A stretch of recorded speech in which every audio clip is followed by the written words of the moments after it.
Bonjour Bertrand. Bonjour Michel. Nous sommes devant l'une de tes œuvres les plus récentes, Janssen deux fois 2021, Ouais. Le miroir peint. Tu peux nous les décrire, nous dire de quoi il s'agit pour commencer? Oui, c'est la première fois que je commente une œuvre la plus récente.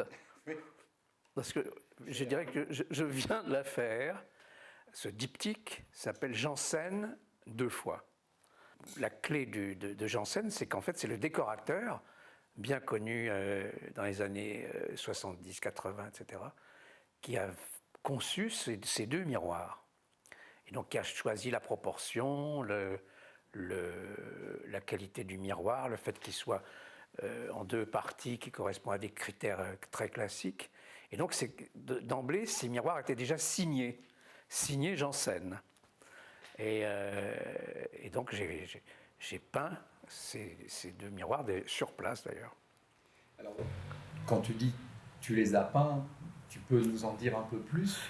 Alors, la technique, en fait, c'est amusant parce que ça va nous faire remonter à la jeunesse de ces miroirs peints. En fait, la technique, c'est un gel médium qui, évidemment, n'est pas créé pour faire ce genre d'œuvre. Ça ne sert pas du tout à ça, ce gel médium. Ça sert à être mélangé à de la peinture acrylique pour lui donner la transparence et la densité de la peinture à l'huile. Et quand j'ai commencé à faire les objets peints, donc par exemple le piano peint, le gaveau ou un poste de radio, etc., la peinture acrylique à l'époque était assez fluide. Et donc, je m'étais rendu compte qu'en mélangeant ce gel avec la peinture, j'avais une texture assez dense.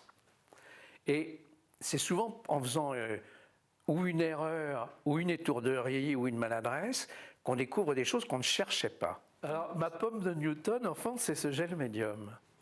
C'est-à-dire que j'avais une sorte de palette à la maison, enfin, j'avais un miroir cassé qui me servait de palette.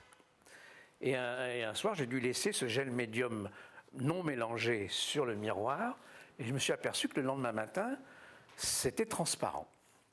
Donc, la Fiat Lux, Eureka.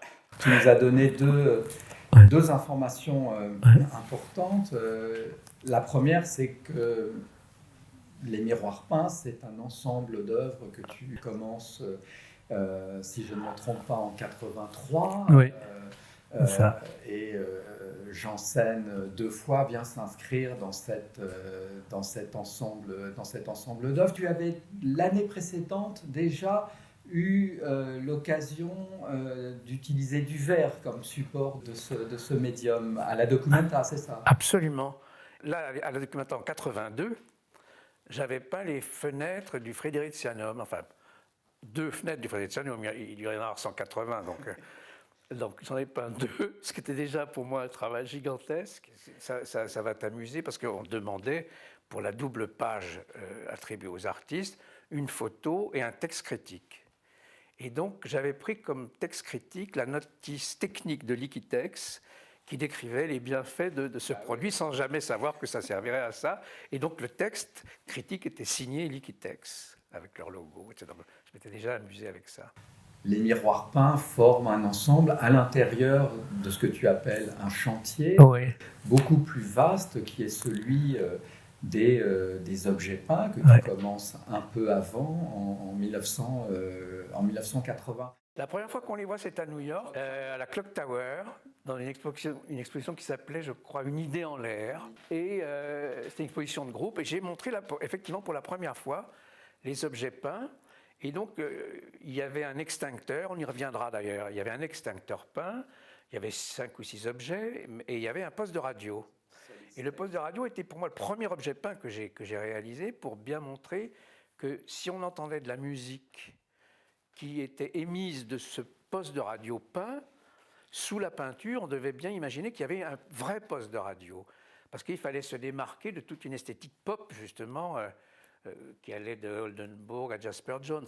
Et donc tout ça était alimenté par une réflexion, on va dire, sur la peinture, même si tout ça est un peu lourd quand on le dit, mais enfin c'était quand même comme ça que ça se passait.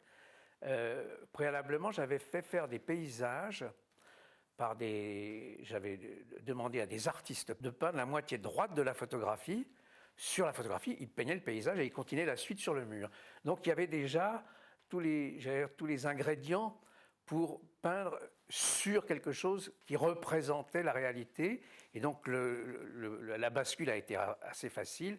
Je suis passé de la représentation de la réalité au réel. Alors, ce qui est tout à fait fascinant, c'est ce qui m'a toujours, moi, beaucoup. C'est une des grandes émotions de ma jeunesse, d'une certaine façon, les objets peints, c'est que c'est une série qui provoque un nombre de courts-circuits. Dans certaines œuvres, il y a 1 ou 2 courts-circuits. Là, il y en a au moins 4 ou 5. Parce que... Comme tu sais, je n'ai pas fait l'école supérieure d'électricité, mais j'ai fait l'école d'horticulture, où on n'apprend pas les courts-circuits, mais on apprend à greffer.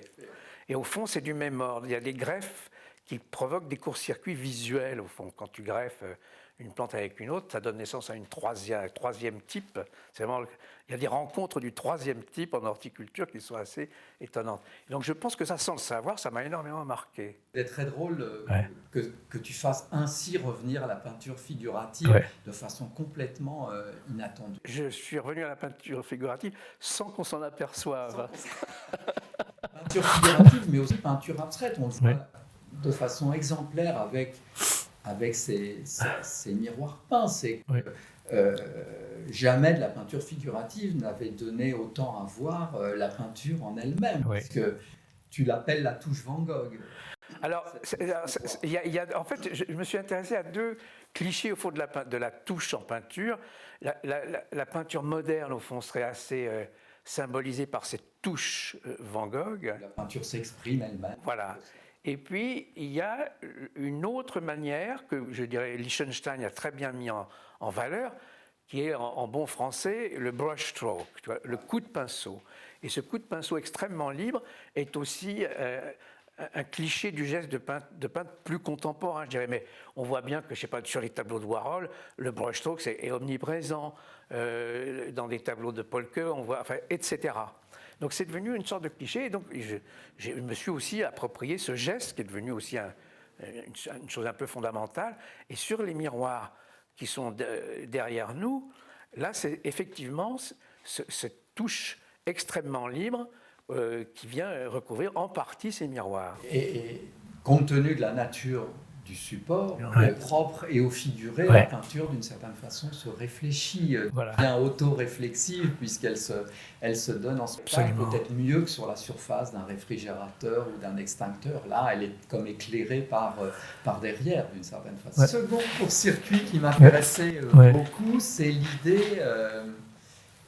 l'idée d'aller sur le motif. C'est aussi pour ça que j'ai toujours beaucoup aimé cette série des objets peints. Ce que je trouve complètement fascinant dans cette série, c'est que tu vas aller beaucoup plus loin que ça. Et peindre sur le motif, ça n'est plus, dans cette série, une métaphore, c'est une réalité. Parce qu'on peut exprimer ça de façon assez imagée. Par exemple, si tu dis à quelqu'un, je connais un artiste qui peint des pianos, donc la plupart du temps, on imagine que ce peintre a peint un piano sur une toile. Alors on dit, mais non, il a peint vraiment le piano. Et alors, dans un deuxième temps, on imagine qu'il a peint les fleurs sur le piano, qui en quelque sorte, il l'a décoré.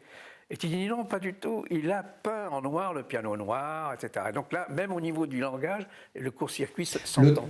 L'autre court-circuit qui me paraît tout à fait...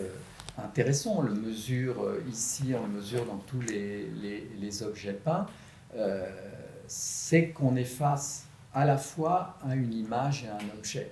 Quand on donne une représentation, quand on fait la représentation sur une toile d'un piano ou d'un miroir, on est face à une image. Là, c'est bien sûr une image, mais c'est aussi en même temps un objet. Donc il y a une forme d'image et d'objet, ou de peinture et sculpture aussi. Richter, le spécialiste du flou, il fait intervenir les miroirs dans son œuvre. Il utilise le miroir au tout début des années 80 comme possible substitut de la peinture. Toi, à ce moment-là, c'est toi qui va flouter les miroirs en les recouvrant. Donc c'est quelque chose. Tu connaissais les miroirs? Je les ai connus bien après. Tu vois, j'étais absolument pas conscient de ce que tu évoques. On parlait beaucoup des objets peints. Les objets peints ont connu de nouveaux développements. Oui, parce qu'en fait, tout ça, c'est tellement lié à c'est des allers-retours entre la couleur, la peinture, etc. La sculpture, toutes ces catégories que j'aime bien visiter, déstabiliser, je dirais, la conséquence, c'est même pas le but, elle se déstabilise de fait. Le court-circuit est volontaire, mais l'effet n'est pas très contrôlé, c'est le moins qu'on puisse dire. Et donc, en fait, après avoir peint vraiment sur le chantier des objets peints, les objets à l'identique au niveau de la couleur, j'ai trouvé que c'était intéressant j'allais dire, de faire le contraire de ce que je faisais sur un certain plan, c'est-à-dire de devenir fauve. En d'autres termes, c'était de donner une couleur qui n'était pas la couleur qu'on pense être la couleur de cet objet. Ce que faisaient les fauves sur une toile, c'est-à-dire de manière représentée. Et donc je pense que l'enjeu qui m'a intéressé, qui m'intéresse toujours, c'était de faire la même chose en vrai, comme diraient les enfants. Donc, mais c'est cette manière de faire ne pouvait s'envisager que sur des objets très connus au niveau de leur couleur, qui étaient très codés. Un piano, c'est noir ou blanc, mais ça n'est jamais bleu cobalt et les touches ne sont jamais magenta. Bon. Un extincteur, c'est rouge. De temps en temps, c'est chromé, argenté aux États-Unis, mais ce n'est jamais vert. Et donc, en fait, tous ces objets qui ont Mais par exemple, je ne pourrais pas faire une manipulation comme ça avec, je dirais, une automobile. J'ai déjà peint des automobiles, mais les automobiles sont de toutes les couleurs. Donc voilà, ça, c'était le principe. Ça a été aussi un pas de plus dans le chantier des objets peints. Alors, quelque chose que je me demandais, réfléchissant à l'évolution des objets peints et à ces objets peints fauves apparus il y a quelque temps, c'est est-ce qu'il peut y avoir un miroir peint fauve? Alors, écoute, je pense pouvoir te dire oui, parce que ça m'amuse.